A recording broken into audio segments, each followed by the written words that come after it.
Jumpa lagi di Riva Media. Kali ini kita lanjutkan tentang Python Kivy. Kali ini kita akan membahas tentang float layout, relative layout, dan juga scatter layout. Dengan ketiga layout ini, widget disusun secara tak terbatas, memungkinkan kita menempatkan elemen menggunakan posisi secara relatif. Untuk float layout, posisi relatif pada window size. Kemudian relative layout, posisi relatif pada layout size. Kemudian untuk scatter layout, posisi mirip dengan relative layout, akan tetapi layout ini mampu melakukan translate, rotate, dan juga scale. Oke, langsung saja kita buka Visual Studio Code kita. Kita bikin file baru bernama tutorial float layout.py. Kemudian untuk mempercepat, kita langsung saja copy dari project kita sebelumnya.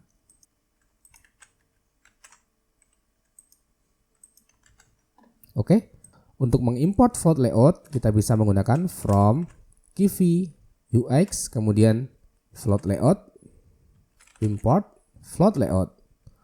Untuk relative layout, kita bisa menggunakan from Kivy, kemudian UX, relative layout, import relative layout. Seperti ini.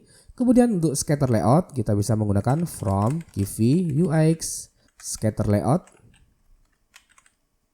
import scatter layout. Oke, seperti ini.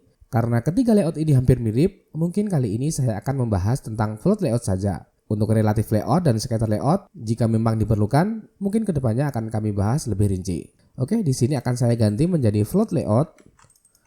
Kemudian variabelnya akan saya ganti menggunakan f layout. Kemudian saya akan mencoba untuk membuat satu button saja. Kemudian di sini saya ganti menjadi f layout. Kemudian kita tambahkan button 1 pada float layoutnya. Kemudian untuk return kita gunakan f layout. Oke, seperti ini. Kita coba play rekan-rekan semuanya. Oke, di sini rekan-rekan bisa melihat ada satu button dengan teks bertuliskan 1. Di dalam float layout ada beberapa pengaturan yang harus rekan-rekan perhatikan. Yang pertama adalah pos, kemudian pos hint, kemudian juga size hint. Kemudian untuk pos hint nanti kita bisa menggunakan X, kemudian Y, kemudian left, right, kemudian top, kemudian juga bottom.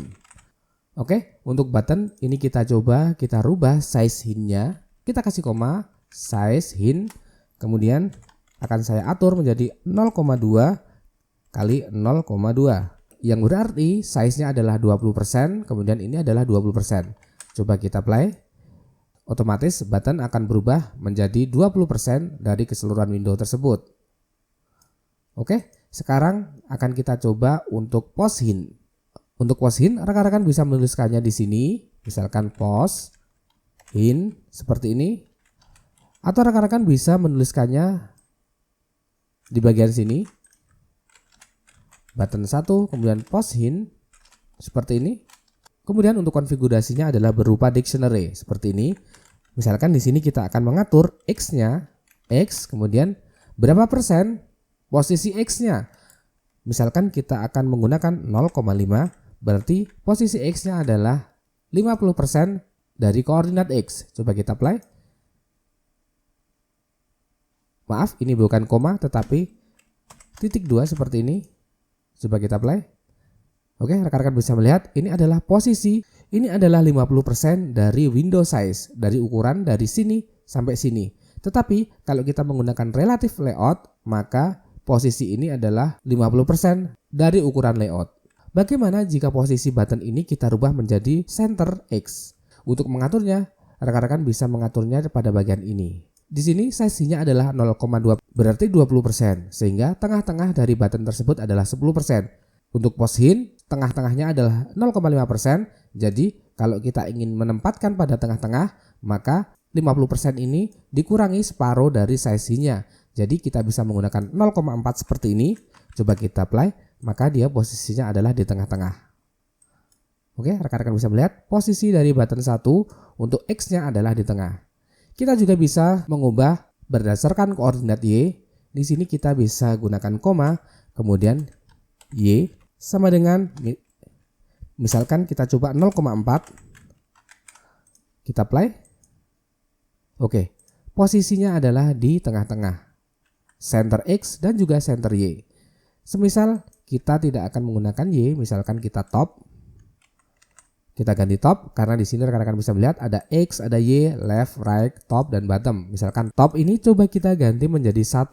Coba kita play rekan-rekan semuanya.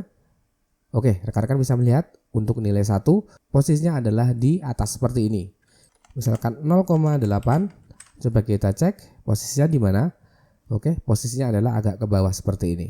Sekarang kita coba kita tidak menggunakan pos hint, tetapi kita menggunakan pos. Button 1 titik pos. Oke, seperti ini sama dengan seperti ini, misalkan 200,200. Coba kita play apakah bisa bekerja untuk pos. Oke, rekan-rekan bisa melihat di sini. Di sini posisinya adalah 200 dari kiri atau koordinat X, kemudian 200 koordinat Y. Akan tetapi ketika kita menggunakan pos, maka rekan-rekan bisa melihat posisinya ini dia stuck. Dengan menggunakan pos, posisi dari button tersebut fix. Button ini tidak mempedulikan ukuran window. Jadi di resize dia akan tetap stuck atau fix dengan ukuran 200 pixel dari X kemudian 200 pixel ke Y. Seperti ini. Oke rekan-rekan semuanya, jadi yang perlu diingat pada float layout adalah pos hint kemudian size hint. Pos hint kita bisa menggunakan X, kita bisa menggunakan Y, left, right, kemudian top, dan juga bottom. Oke, silakan rekan-rekan semuanya mencoba-coba sendiri dengan menggunakan konfigurasi menggunakan X, Y, left, right, top, ataupun bottom untuk menemukan koordinat yang rekan-rekan inginkan. Mungkin hanya sampai di sini yang dapat kami berikan. Semoga bermanfaat. Jangan lupa untuk like dan juga subscribe agar rekan-rekan tidak ketinggalan ketika kami ada update materi yang terbaru.